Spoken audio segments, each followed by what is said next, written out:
हमारे planning minister Mamata Bhupesh ji, हमारे minister PHD Mahesh Joshi ji, विधायकगण रफीक खान साहब और अमीन कागजी जी, चेयरमैन राजचिको राजीव अरोड़ा जी, सीताराम लांबा जी, अध्यक्ष युवा board, Usha Sharma ji, chief secretary Kuldeep Naka ji, principal secretary CM Bhawani Singh Detha ji, PS planning Rajan Vishal ji, उपस्थित तमाम हमारे विशिष्ट अतिथिगण, अधिकारीगण, जनप्रतिनिधिगण और इस प्रोग्राम जुड़े हुए तमाम राजस्थान के अंदर मंत्रीगण, विधायकगण, जनप्रतिनिधिगण, भाइयों और बहनों, मुझे बहुत खुशी है कि ये प्रोग्राम लीग सेट के हैं और मुझे खुशी है कि आप जिस प्रकार से यहाँ पधारे हैं, उत्साह दिखाया है। मुझे जानकारी मिली कि कुछ अव्यवस्था भी हो गई क्योंकि इतने ज़्यादा अधिक लोग आ गए। मैं इसको वैसे तो सॉरी फील करते हैं, पर इस बात का प्रतीक भी है आज राजस्थान के लोगों ने, आप सब लोगों ने कोविड के अंदर दिखाया था एकजुटता, पक्ष विपक्ष सब मिलकर के, धर्मगुरुओं ने, एनजीओ ने, प्रदेशवासियों ने कोई कमी नहीं रखी। सबने एक दूसरे की इमदाद करी उस वक्त में, कोई भूखा नहीं सोए। मैंने कहा था इलाज के अंदर शानदार काम हुआ राजस्थान के अंदर। ऑक्सीजन की कोई डेथ नहीं हो पाई क्योंकि हमने इतना शानदार प्रबंधन किया। जब प्रबंधन कहीं से करना पड़ा ऑक्सीजन का, बम्बई से, महाराष्ट्र से, गुजरात से, दिल्ली से, केंद्र सरकार से ये माहौल बना दिया कि ऑक्सीजन कमी से जब दिल्ली में लोग मर रहे थे, बम्बई में, अहमदाबाद में स्थिति खराब थी, तब राजस्थान वो राज्य था जहाँ पर प्रदेशवासियों के आशीर्वाद से शानदार काम हुआ। उस वक्त मैंने महसूस किया कि प्रदेशवासियों को आह्वान करते हैं तो लोग एक दूसरे की इमदाद के लिए बाहर आते हैं, जिंदगी को दाव पे लगा कर। पहला फेज था कोविड का, वो था जो हर व्यक्ति डरा हुआ था पूरे विश्व के अंदर, पता नहीं मैं खुद जिंदा रहूंगा कि नहीं रहूंगा, वो स्थिति थी। तब मैंने देखा, हमने आह्वान किया तो तमाम लोगों ने, मेडिकल प्रतिनिधि तो है ही है उसमें, डॉक्टर, नर्सेज सब है उसमें, बाकी विभागों के कर्मचारियों ने भी, आम जनता ने भी एक दूसरे की इमदाद करी खाने पहुंचाने में। लॉकडाउन था, घरों लोग बंद थे, पुलिस कांस्टेबल ने काम किया, फरार होता उसने काम किया। कहने का मतलब हर व्यक्ति ने काम किया और वो टाइम निकल गया हमारा। फिर तो हम संभल गए सेकेंड वेव में, थर्ड वेव के अंदर। आज भी कोविड के कारण के लोग तकलीफ है, इस बात का एहसास हम सबको होना चाहिए। कोविड के बाद में पोस्ट कोविड प्रॉब्लम हार्ट की भी है लोगों को, कि लोग डेथ हो रही है यंग लोगों की पूरे देश के अंदर, नहीं दुनिया में। लोग समझ नहीं पा रहे हैं कि ये क्या हो रहा। ये मैं विषय से भटक रहा हूँ बिना मतलब, पर जरूरी है वो ये कहना कि आज भी कोविड के बाद में डॉक्टर सलाह लेते रहें। कोविड के बाद में डॉक्टर्स के एक्सपर्ट लोग कहते हैं कि कोई भी बीमारी हो सकती है आपको, आंखों की भी, फटीग हो सकता है, किडनी का भी, लिवर का भी, हार्ट की तो मामूली बात है, कई तरह की प्रॉब्लम हो रही है। मैं आगे करता रहता हूँ मेरे सोशल मीडिया के अंदर लोगों को। अब मैं जो कहना चाहूंगा आपको कि मैं 50 साल राजनीति कर रहा हूँ। बचपन से मैं एनएसए में आ गया था और वहां से मैंने सफर तय किया। गांव गांव में घूमता था उस वक्त में कि जिला मुख्यालय ऐसे थे जहां पर आंधी चलती थी, जिला मुख्यालय लगता ही नहीं था, कस्बा लगता था। कई जिले से आज मुख्यालय झालावाड़ से ऐसे हैं, धौलपुर है, करौली है, डूंगरपुर बांसवाड़ा है। तो 50 साल का सफर बहुत लंबा होता है। यहाँ अकाल सूखे के अलावा कोई बात ही नहीं होती थी। हर बार अब तो प्रकृति का मिजाज बदल रहा है राजस्थान के लिए, मिजाज ही बदल रहा। अब तो देखते हैं आपकी किस प्रकार से बरसात, बेमौसमी बरसात, जून की, जुलाई के बगैर अगस्त सितंबर में बरसात, तो ये तमाम पूरे दुनिया के अंदर ग्लोबल वार्मिंग की बात करते हैं। मुझे कहते हैं घर इंदिरा गांधी उस जमाने के अंदर बोला करती थी, जब हम बचपन में थे निश्चय में, पर्यावरण के बारे में कोई बात करती थी, दुनिया के मुल्कों में पहली प्रधानमंत्री थी जो चिंतित थी कि दुनिया के अंदर पर्यावरण और प्रदूषण चैलेंज के रूप में हमारे सामने रहेंगे। और वही आप देख रहे हो, आज पूरी दुनिया के प्राइम मिनिस्टर, राष्ट्राध्यक्ष जो है रियो में जाते हैं, कॉन्फ्रेंस करते हैं, चिंता व्यक्त कर रहे हैं किस प्रकार से प्रदूषण बढ़ रहा है, किस प्रकार ग्लोबल वार्मिंग हो रही है। उस जमाने में देखने में लगा था कि राजस्थान में क्या था। उस वक्त तो ट्यूबवेल भी नहीं आई थी, आजकल तो ट्यूबवेल की मशीन आ गई तो खुद रहे हैं। उस वक्त तो कुछ था ही नहीं, पीने के पानी का संकट, पानी पीना ही जो दूषित पानी होता था, गांव गांव ही पानी पीते थे, दूषित पानी पीते थे। गांव मीटिंग में जाते थे हम लोग तो पानी देते थे, वो गिलास के अंदर लगता था कोई शिकड़ी देती हुई दिखती है। ये हालात थे। और तो और लोग अकाल पड़ा नहीं और तरसते थे कब काम खुलेगी सरकार, मांगे करते थे।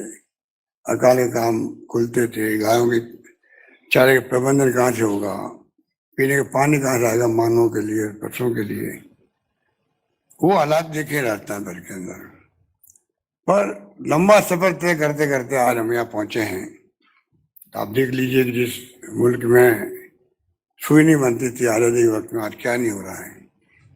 सब कुछ हो रहा है, सब कुछ। हम आज इसरो से कितने कितने सैटेलाइट छोड़े जा रहे हैं। दुनिया भर के सैटेलाइट छोड़ने का काम हिंदुस्तान के इसरो कर रहा है। 100 सैटेलाइट एक साथ छोड़े गए, आपको याद है 5 साल पहले। हम कहाँ से कहाँ पहुँच गए हैं, साइंस में, टेक्नोलॉजी के अंदर, शिक्षा में, स्वास्थ्य सेवा में, पानी में, बिजली में।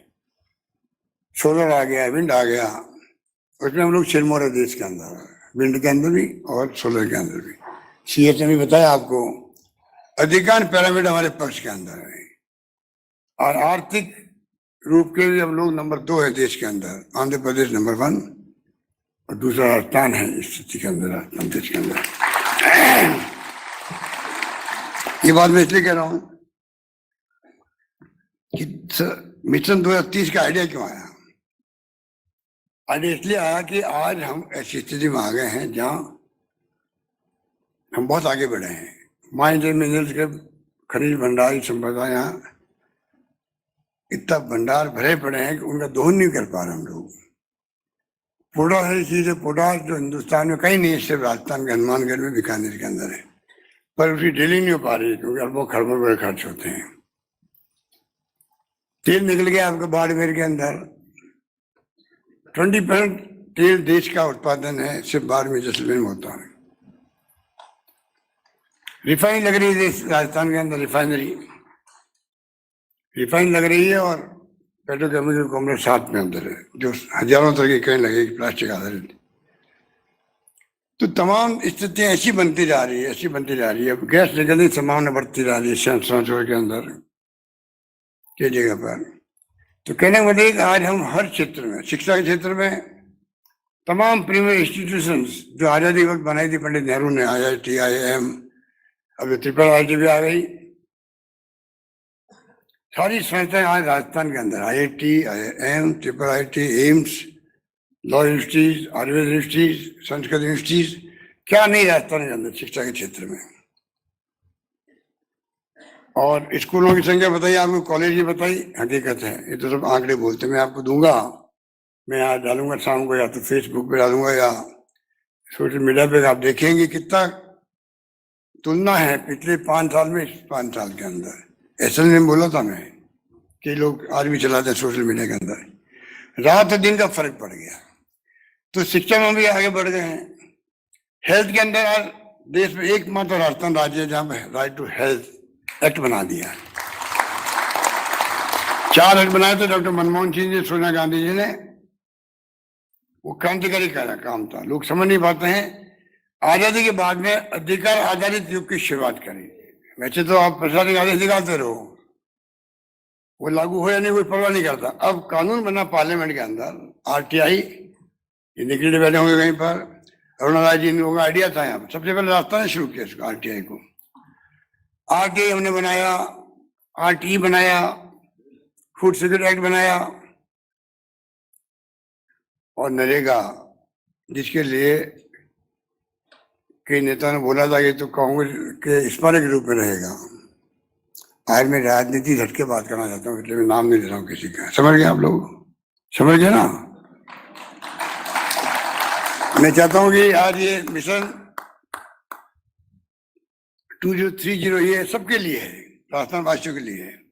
छात्र है, युवा है, मजदूर संगठन है, एनजीओ है, प्रोफेसर है, लेखक, पत्रकार, साहित्यकार, कोई सा नहीं हो इसके अंदर, पक्ष विपक्ष सब मिलके ही तो राजस्थान की बात करें। ये कोई व्यक्तिगत एजेंडा मेरा नहीं है, ये एजेंडा राजस्थानवासी का होना चाहिए, तब जाकर के मिशन 2030 कामयाब होगा।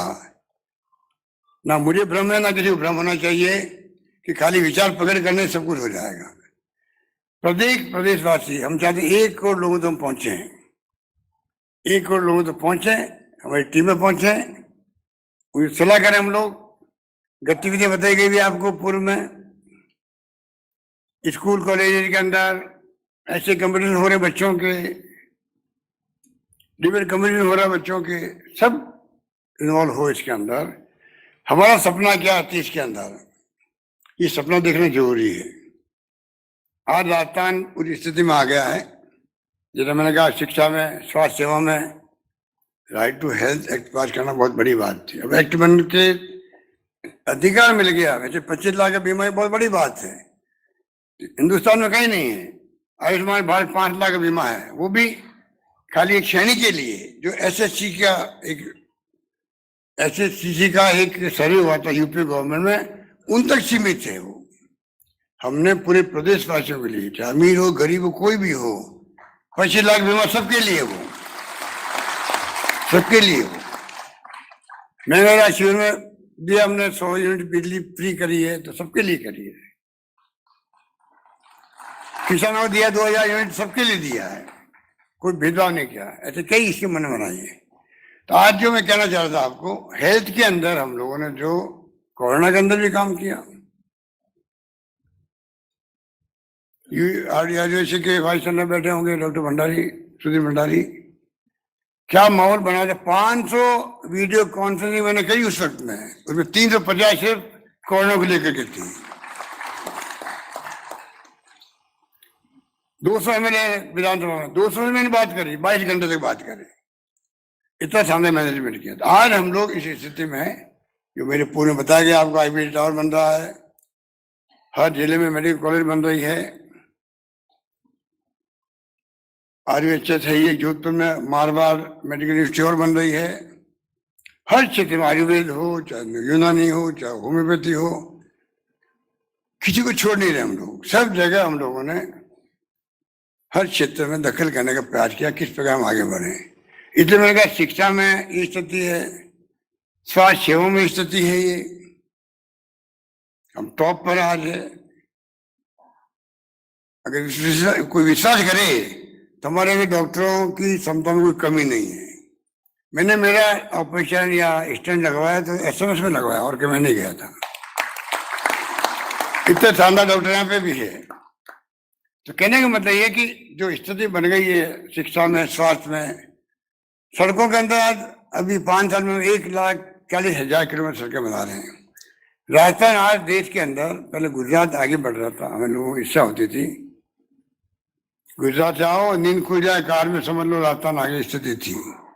अब उल्टा हो गया, आपको राजस्थान में जाओ तो लगेगा गुजरात आ गया है, इतना बड़ा फर्क पड़ गया। शानदार नेशनल हाईवे बन रहे हैं, state highways, mega highways, district major roads, village roads. अभी हमने मिसिंग लिंक बना दिया, एक गांव दूसरे गांव के बीच दूरी, शानदार सड़कें बन रही हैं यहाँ पर। पानी की योजना हमारी जेजीएम स्कीम भारत सरकार की जरूर है, स्कीम भारत सरकार की नहीं है। 45% भारत सरकार दे रही है, 45% हमें देना था, 10% लेना था गांव वालों से। हमें मालूम है कि गांव वाले इकट्ठे नहीं कर पाएंगे। अभी मैंने घोषणा की बजट के अंदर 10% गांव वालों का हिस्सा हम देंगे, जेजीएम के अंदर देंगे हम लोग। तो कहने का मतलब हर घर तक नल पहुंचना, हर घर तक नल पहुंचना बड़ी बात है। बचपन में देखते थे हमारे घर में नल नहीं था, मोहल्ले में नल आया कितनी खुशी हुई थी, मुझे आज भी याद है। मोहल्ले में नल आ गया, पूरे मोहल्ले वाले जाकर के वहां पहले जाते थे कुएं में, क्या बावड़ी पर नल आ गया पाइप से, बड़ी खुशी हुई। घर पे नल आया, घर के अंदर आया तो देखते थे जाकर के पानी किस प्रकार आ रहा है नल के अंदर। तो आप कल्पना कीजिए गांव वालों के लिए आज वो स्थिति जो मेरी बचपन में मेरी स्थिति थी, उनके लिए तो वरदान है कि घर तक नल पहुंचेगा, घर में पानी आएगा नल से, जाने की जरूरत नहीं पड़ेगी। आप सोच सकते हो, शानदार योजना है, उस पर काम चल रहा हमारे यहाँ पर। कोई कमी नहीं आने देते हैं पानी की योजना को लेकर के आज भी। और ईआरसीपी इतनी बड़ी योजना जो पिछली गवर्नमेंट बनाई हुई है, अब राष्ट्रीय परियोजना घोषित नहीं करने की जिद पकड़ रखी है, उसका मेरे पास इलाज नहीं, वो तो केंद्र सरकार ही कर सकती है। और हमारी जिद है, अगर वो नहीं करेंगे तो हम करके दिखाएंगे, राजस्थान गांधी ईआरसीपी की योजना पूरी करके दिखाएंगे। अगर वो जिद्दी है नहीं करने में, नेगेटिव सोच में, तो मैं जिद्दी हूं काम करने में, काम को दिखाने के अंदर। हम झूठे वादे नहीं करते हैं, हमने कहा वो करके दिखाया है और करके दिखाना चाहते हैं। ईआरसीपी में 13 जिलों का भला होगा, जयपुर का उसमें शामिल है। आपका रामगढ़ बांध भरने का मैंने भी कहा है, जयपुर वासियों की इच्छा भी थी। अजमेर की तड़फा है, मैं जानता हूँ 20-25 साल पहले 7 दिन में पानी आता था वहां, 1 घंटे के लिए, 7 दिन में, ब्यावर में, अजमेर के अंदर। बिशनपुर बांध बनाया, आराम हो गया वहां पर, जयपुर में पानी आने लग गया। तो बहुत बड़ी कहानी है राजस्थान की। आप मेरे कई लोग जो सीनियर थे जानते होंगे कि क्या क्या नहीं हुआ यहाँ पर, क्या क्या स्थिति नहीं थी। तो आज हम जे में आगे बढ़ रहे हैं। बिजली के उत्पादन में आपको आश्चर्य होगा, आजादी के वक्त 13 मेगावाट बिजली थी राजस्थान में, वो भी खाली जनरेटर से पैदा होती थी। राजा महाराजाओं के पैनलों में ट्यूब आती थी खाली। आज बताइए आप, 23,000 मेगावाट बिजली का उत्पादन राजस्थान में, 23,000 मेगावाट का हो रहा है। विंड में और सोलर के अंदर हम बहुत आगे बढ़ गए हैं, और लाइन लगी हुई है बड़े बड़े इंडस्ट्रीज की लगाने के लिए, यहाँ पर सोलर लगाने के लिए पूरी क्रांति हो रही है। इतने महंगा पानी हो, चाहे बिजली हो, शिक्षा हो या स्वास्थ्य हो, सड़कें हो। और सोशल सिक्योरिटी मेरा प्यारा सब्जेक्ट भी है। हर गरीब को नहीं, हर व्यक्ति को, हर परिवार को जीने का हक है, और सरकार की ड्यूटी होती है उस परिवार का ख्याल रखे। दुनिया के मुल्कों में, यूरोपियन कंट्रीज में, सब जगह जिस रूप में मंथली, वीकली, फोर्टनली पैसा मिलता है हर परिवार को, जिसको जरूरत होती है उसको। आज वक्त आ गया, हम लोग 21st सेंचुरी में चल रहे हैं। जो नारा दिया था राजीव गांधी ने, उन्होंने आईटी मिशन बनाया था, लोग समझ नहीं पाए थे। आज कंप्यूटर, मोबाइल फोन, इंटरनेट की सेवाएं आ गई, तब मालूम पड़ा कि राजीव गांधी जो 40 साल की उम्र में प्रधानमंत्री बन गए थे, उस वक्त उनका सपना क्या था 21st सेंचुरी के लिए, आज लोगों को एहसास हो रहा है। आज गुड गवर्नेंस हो रही है, तो वो हो रही है आपके आईटी के कारण हो रही है, इंटरनेट के कारण हो रही है गुड गवर्नेंस। 600-700 सेवाएं आज हम लोग ईमेल के माध्यम दे रहे हैं, ई मित्र के माध्यम से। ई मित्र 80,000 काम करें गांव के राजस्थान के अंदर, 600 तरह की सेवाएं देना, आप सोच सकते हो। इस प्रकार से क्रांति हो गई उसके अंदर भी। हम लोग भी 1,35,00,000 महिलाओं को वुमेन्स एम्पावरमेंट के लिए उनको मोबाइल फोन दे, स्मार्टफोन, 3 साल की इंटरनेट सेवाएं फ्री, और 40 लाख मोबाइल बनना शुरू हो गए हैं, क्योंकि चिप का संकट आ गया था कोरोना के बाद में। पूरे विश्व के अंदर तमाम कारें वारें जो थी, कंप्यूटर सब बंद हो गए, क्योंकि बिना चिप के चल नहीं सकते थे। और वो स्थिति ठीक हुई है, तो हमने शुरू किया 40 लाख पहले फेज के अंदर कैटेगरी बनाई, विधवाओं की भी, स्टूडेंट की भी, जिन घरों में है। उसके बाद 90 लाख करीब, लगभग 1 करोड़ समझ लीजिए आप। अगले फेज में जब शुरू करेंगे, गारंटी कार्ड हमने देने शुरू कर दिया। हम चाहेंगे कि राजस्थान वो राज्य बने जहाँ हर घर के अंदर मोबाइल फोन, स्मार्टफोन हो, वहाँ के बच्चे हों चाहे उनके परिवार के सदस्य हों, उसका लाभ उठा सकें। इस प्रकार मैंने कहा कि राजस्थान में आज, ये मैं क्यों कह रहा हूं, मैंने प्रधानमंत्री जी से रिक्वेस्ट की है कि आप पार्लियामेंट में 5वां कानून पास करो, राइट टू सोशल सिक्योरिटी। हम यहाँ करीब 1 करोड़ लोगों को पेंशन दे रहे हैं, अभी मैंने कम से कम 1000 रुपये कर दिए, दिव्यांगों को भी, विधवाओं की भी, एकल नारी को भी, बुजुर्गों को भी। तो आप सोच सकते हैं कि हमारी जो सोच है वो है किस प्रकार हर परिवार कम से कम जिंदगी जीने का जो मिनिमम उसका रिक्वायरमेंट है वो पूरा हो सके। कोरोना के अंदर मैं फिर कहना चाहूंगा आपको, मैंने ढूंढवाया लोगों को, 32 लाख लोगों को जो डेस्टिट्यूट थे, लॉकडाउन था, घरों लोग बंद थे, जितने ठेले वाले थे, रेडी वाले थे, सड़कों में बैठते थे, उनकी दुकानें बंद हो गई, ठेले बंद हो गए, खरीदना कौन आया, बाहर निकल नहीं सकते घर से।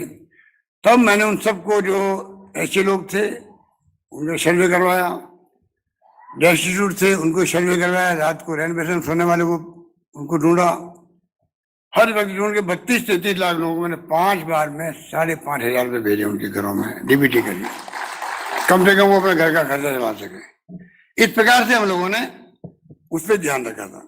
तो मैं आपको कहना चाहूंगा, आईटी में हम नंबर 1 है देश के अंदर। आप सोच सकते हैं आईटी में नंबर 1 है, वहां भामाशाह केंद्र बना हुआ है, यहाँ पर हाल ही पिछली गवर्नमेंट बनाया उसको, पर मैं अप्रिशिएट करूंगा, अच्छा काम किया। डाटा सेंटर आज नंबर 1 है देश के अंदर ही है।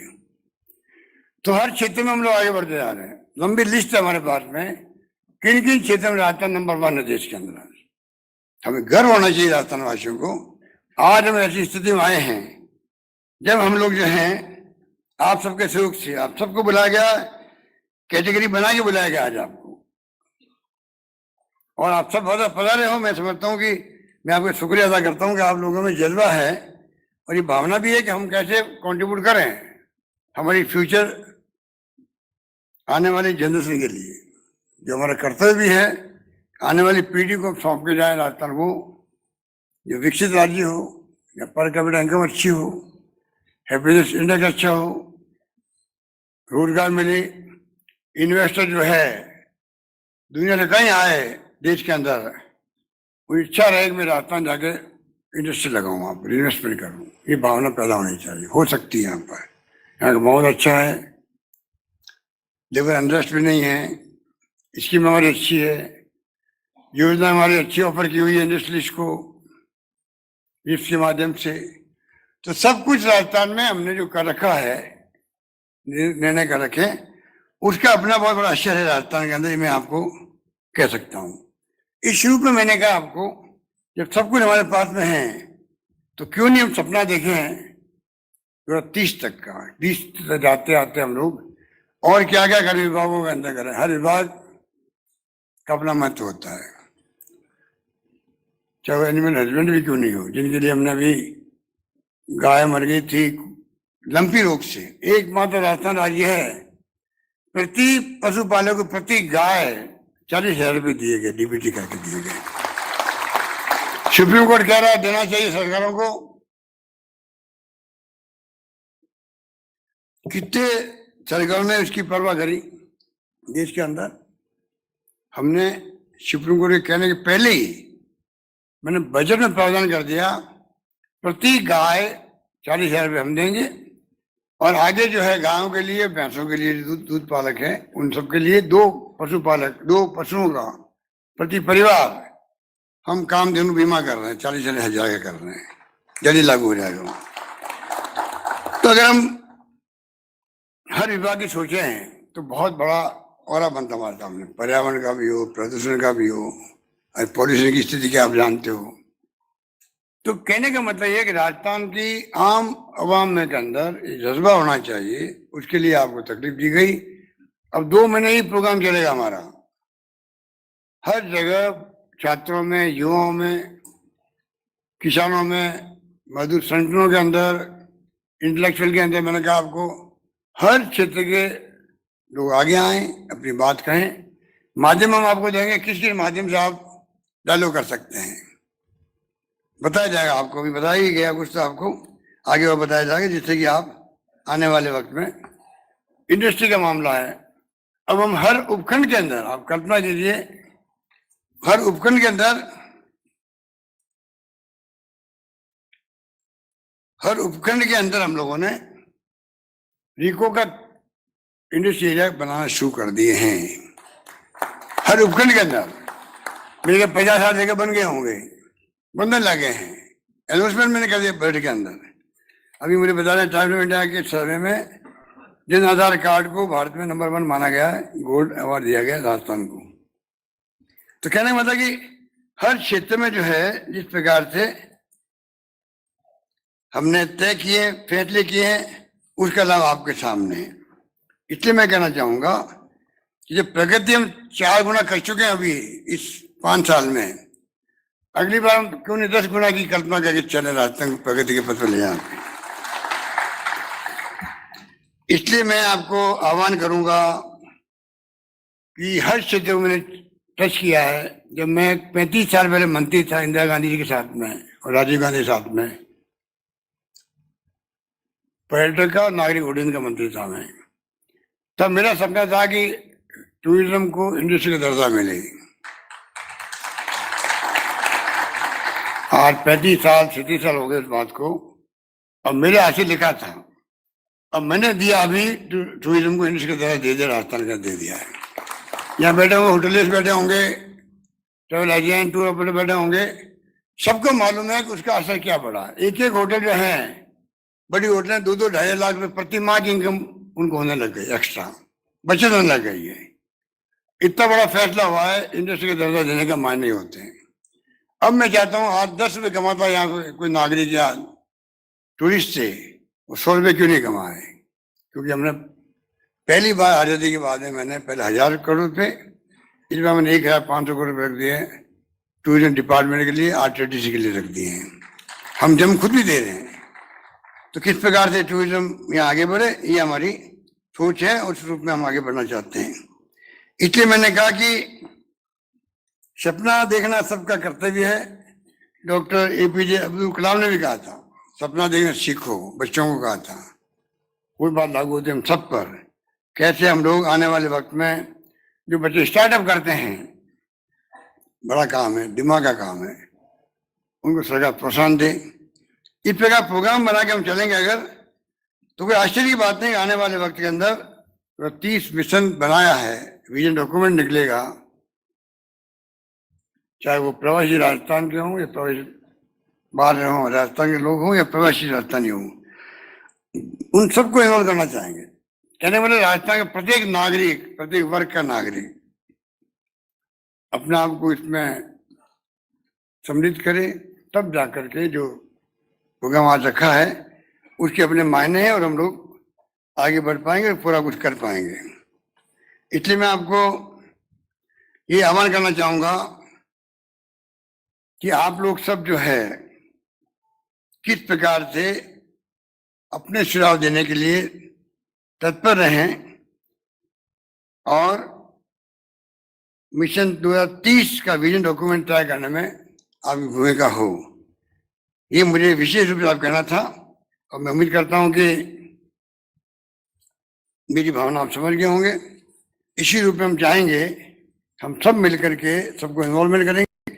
2 महीने हमारा अभियान चलेगा, ये 2 महीने लगातार चलेगा और अनेक अवसर आएंगे जब हम लोग पब्लिक से इंटरेक्शन कर सकते हैं। इस प्रकार की सोच के साथ में आज आपको तकलीफ दी गई, आप सब पधारे, मुझे बहुत खुशी हुई है। मैं आप सबका शुक्रिया अदा करता हूँ। धन्यवाद। जय हिंद। धन्यवाद।